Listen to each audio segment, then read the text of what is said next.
Buenas tardes.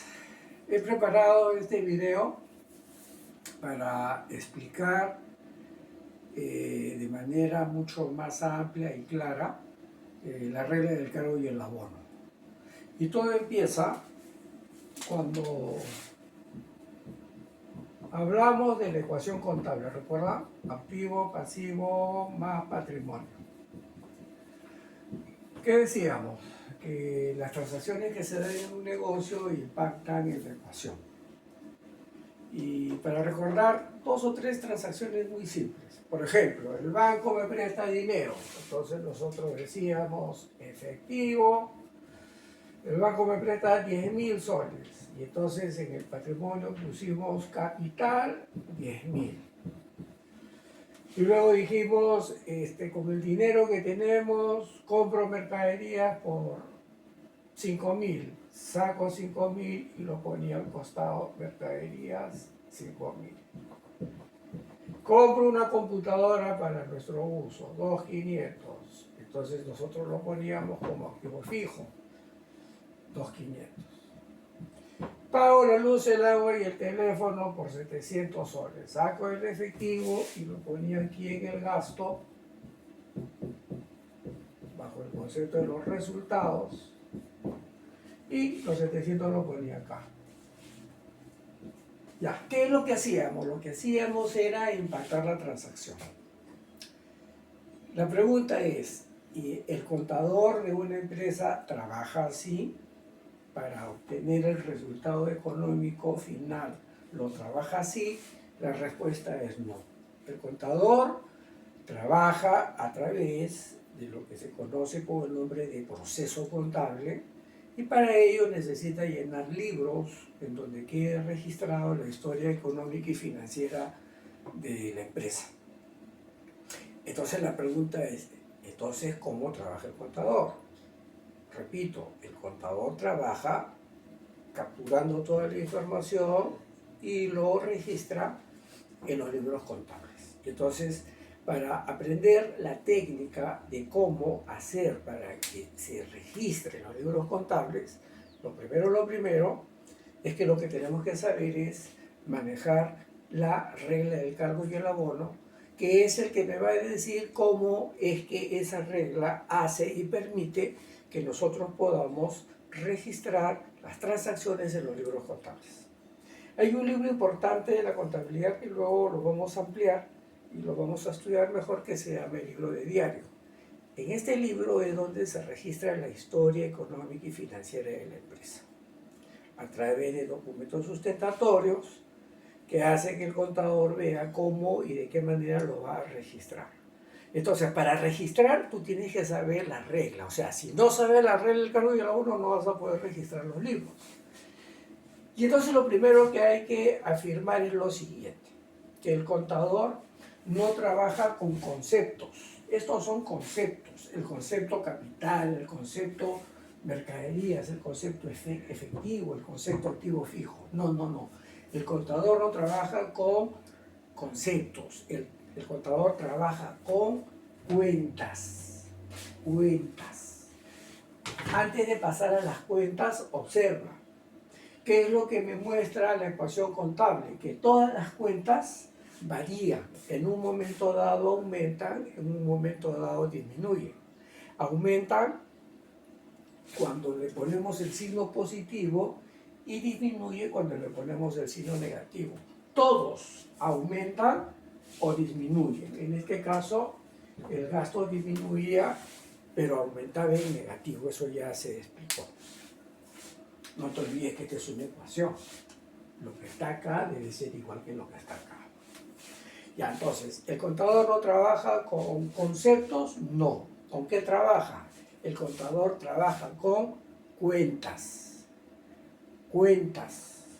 Y entonces, en la contabilidad, las cuentas están identificadas a través de la letra T. La letra T identifica una cuenta. Por ejemplo, yo tengo aquí 1, 2, 3 conceptos que lo vamos a convertir en cuentas. Entonces, esta es una cuenta que va a identificar el concepto. Por ejemplo, yo digo la cuenta efectivo. La cuenta efectivo tiene dos lados, un lado izquierdo que se llama debe y un lado derecho que se llama haber. Entonces todas las cuentas van a tener dos lados, el lado izquierdo y el lado derecho.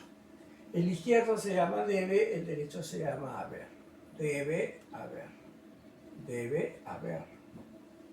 Y entonces aquí estoy hablando del grupo de las cuentas que conforman el activo. Esta es la familia del activo. Y luego vamos a hablar acerca de todas las cuentas que conforman la familia del pasivo. ¿Y cuáles son las cuentas que conforman la familia del pasivo? Por ejemplo, aquí hemos hablado de capital social, ¿cierto? A ver, capital social. Pude haber hablado en el pasivo de cuenta por pagar. Pero aquí tenemos el capital social, aquí tenemos el gasto y aquí tenemos el ingreso. Observa que ahora ya los conceptos dejaron de ser conceptos y son reemplazados por esto que se llama las cuentas. Entonces tenemos cuentas. Y vamos a clasificar que las cuentas se clasifican en dos grandes grupos. Las cuentas del activo, el lado izquierdo de la ecuación, y las cuentas del pasivo y patrimonio. Entonces, pregunta, las cuentas que se van a mostrar y que identifican una transacción es sujeta a cambios, es decir, aumentan y disminuyen, sí, igual que los conceptos. La diferencia está en que cuando yo observo que una cuenta aumenta y disminuye, entonces yo las tengo que saber ubicar y para eso necesito una regla. ¿Qué dice la regla? La regla dice, cuando una cuenta del activo, esta la estoy poniendo de ejemplo como si fuera cualquier cuenta del activo, tiene cambios, ¿cómo opera esto?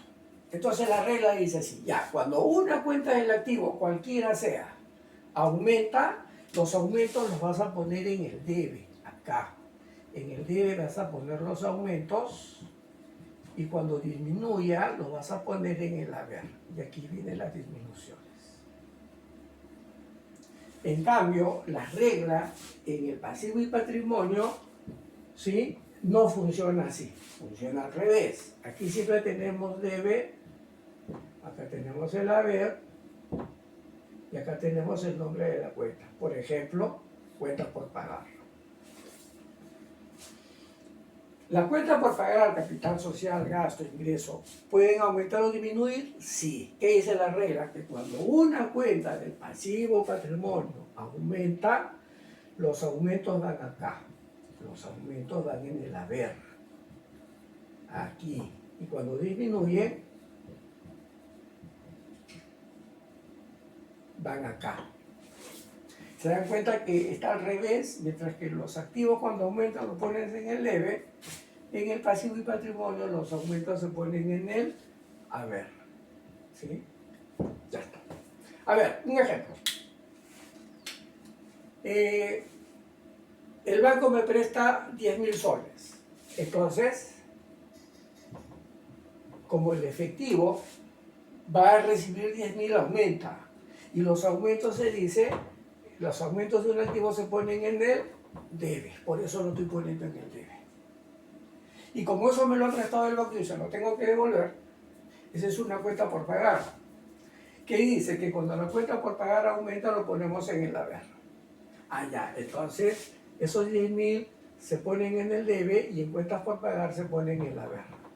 Siempre recuerda que debe haber equilibrio. Cuando tú cargas a una cuenta, es decir, cuando lo pones en el debe a una cuenta, la otra la tienes que poner en el haber. Nunca vas a tener debe, haber, no. En una pones en el debe, en la otra pones en el haber con puntos por pagar. Los socios me aportan 30.000 soles de capital. 30.000 en el debe, 30.000 en el capital social porque aumenta. Luego dices, compro 15.000 soles de mercaderías al contado.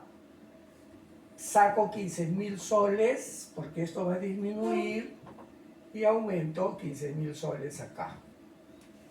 Compramos una laptop en 5.000 soles.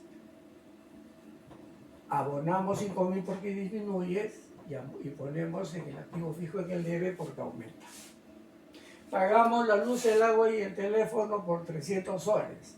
Sacas 300 y aquí cargas 300. ¿Se entiende? De esa manera funciona el uso de las cuentas, y lo que estamos haciendo acá con estos ejemplos lo vamos a hacer ahora con un caso aplicativo el día de mañana a las 7, en donde vamos a dar cuenta de cómo es que utilizando este procedimiento nos sale exactamente igual el mismo resultado económico como lo hubiéramos hecho con la ecuación contable. Muy bien, entonces nos vemos el día de mañana.